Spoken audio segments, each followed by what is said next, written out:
Congress already પતી ચૂકી છે।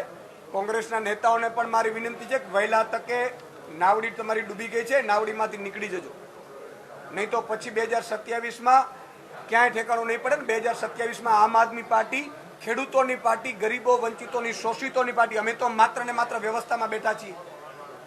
અમે કોઈ એમ નથી કહેતા કે અમે સર્વે સર્વા છે, અમે મુખ્યમંત્રીના દીકરા નથી। કોંગ્રેસમાં બધા બેઠા છે, મુખ્યમંત્રીના દીકરાઓ છે। જે કોંગ્રેસના મુખ્યમંત્રીના એના બાપોએ ખેડૂતો પર અત્યાચાર કરેલા છે।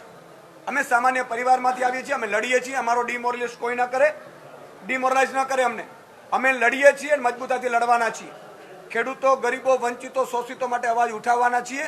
અને આમ આદમી પાર્ટીમાં જે લોકો છે એ સામાન્ય પરિવારમાંથી આવીએ છીએ, અમે સામાન્ય જ્ઞાતિમાંથી આવીએ છીએ, અમે સામાન્ય લોકોમાંથી, ખેડૂત પરિવારમાંથી આવીએ છીએ। એટલે અમને આ લોકો બદનામ કરવાની કોશિશ કરે છે।